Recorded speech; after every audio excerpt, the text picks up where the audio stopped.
নাহমাদুহু ওয়া নুসাল্লি আলা রাসূলিল কারীম আম্মা বাদ ফাউযু বিল্লাহি মিনাশ শাইতানির রাজীম বিসমিল্লাহির রহমানির রহিম ওয়াল্লাহুল খালিকুল বারিউল মুসাউবিরু লাহুল আসমাউল হুসনা ইউসাব্বিহু লাহু মা ফিস সামাওয়াতি ওয়াল আরদ ওয়া হুয়াল আজিজুল হাকীম।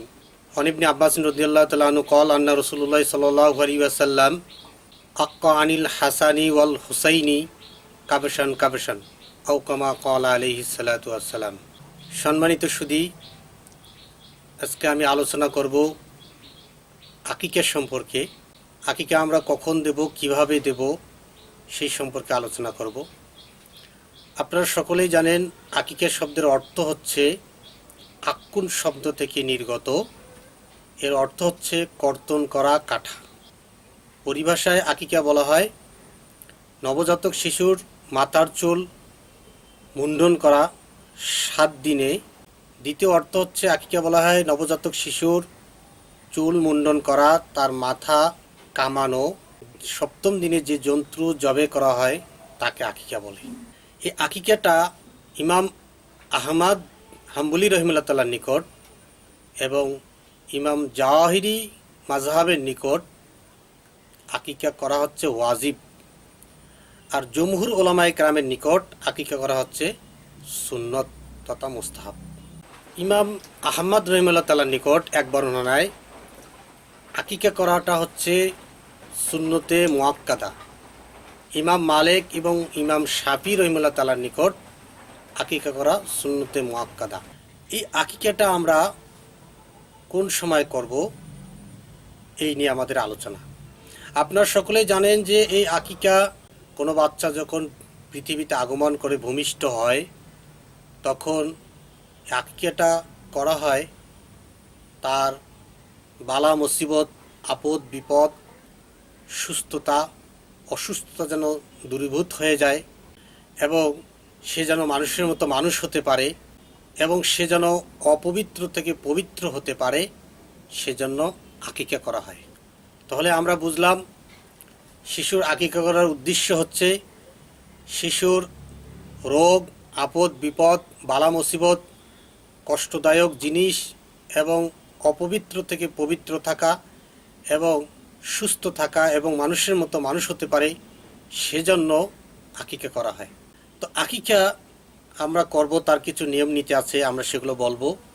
তা আপনারা জানেন যে যখন কোনো সন্তান জন্মগ্রহণ করে, যে ধাত্রী রয়েছে সে সর্বপ্রথম বাচ্চার মুখ, তার শরীরটাকে পরিষ্কার করে দেবে। দেওয়ার পর একজন জাননেওয়ালা মানুষ যা আজান একামত দিতে পারে সে মানুষটি বাচ্চাকে কোলে নেবে এবং তার ডান কানে আজান দেবে এবং বাম কানে একামত দেবে, যেন সর্বপ্রথম যেন সে আল্লাহ তাআলার এই আওয়াজটা তার কানের মধ্যে যায়, আল্লাহ তাআলার জিকির যেন তার কানের মধ্যে যায়।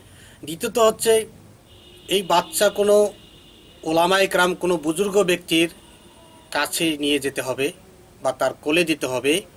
দেওয়ার পর সে বুজুর্গ ব্যক্তি সে বাচ্চার জন্য দোয়া করবেন এবং বাচ্চার জন্য তাহানিব করবেন।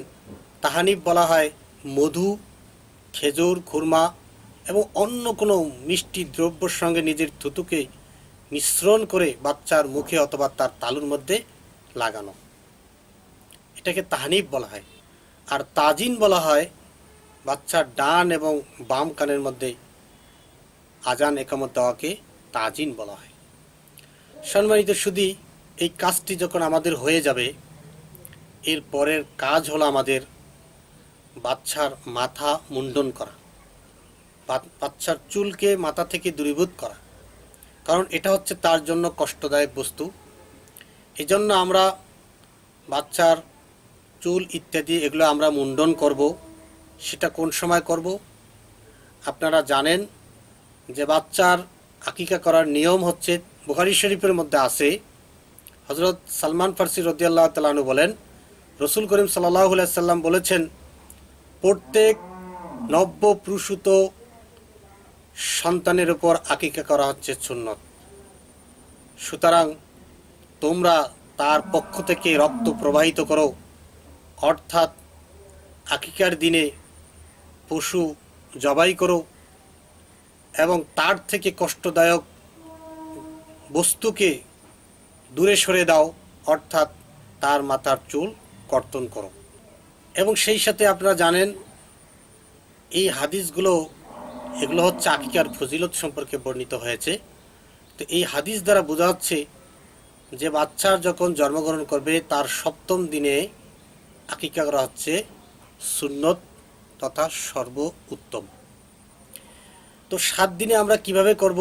যদি কোনো বাচ্চা শুক্রবারে জন্মগ্রহণ করে তাহলে আমরা বৃহস্পতিবার, শুক্রবার আসার একদিন আগে বৃহস্পতিবার আমরা আকিকা করব। এভাবে 7 দিন হবে। যদি বুধবারে জন্মগ্রহণ করে তাহলে আমরা মঙ্গলবারে আকিকা করব। যদি মঙ্গলবারে জন্মগ্রহণ করে তাহলে আমরা সোমবারে আকিকা করব। তাহলে 7 দিনের মধ্যে বাচ্চার আকিকা করা হচ্ছে সুন্নত এবং সর্বোত্তম। 7 দিনে করতে না পারলে আমরা 14 দিনে করব। 14 দিনে করতে না পারলে 21 দিনে করব। এই 21 দিন পর্যন্ত এটা হচ্ছে সুন্নতের অন্তর্ভুক্তর মধ্যে পড়ে।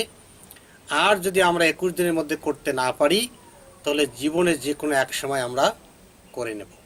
হাদিস শরীফের মধ্যে আছে, আনাস ইবনে মালিক রাদিয়াল্লাহু তাআলা বর্ণনা করেন যে রাসূল করিম সাল্লাল্লাহু আলাইহি ওয়াসাল্লামের নবুয়তের পর তিনি স্বীয় আকিকা করেছেন। আর আকিকা করাটা কার দায়িত্ব? আকিকা করা হচ্ছে যিনি সন্তানের ভরণ পোষণ দেন, পিতার সন্তানের ভরণ পোষণ দেন, দেখাশোনা করেন, পিতার উপর আকিকা করা হচ্ছে তার কর্তব্য, তার দায়িত্ব। যদি পিতার আকিকা করার অর্থ সম্পদ না থাকে, পিতা এবং মাতা কারোই যদি সামর্থ্য না থাকে, তাহলে সেক্ষেত্রে আকিকা করবে না। আকিকা না করলে কোনো গুনাহ হবে না।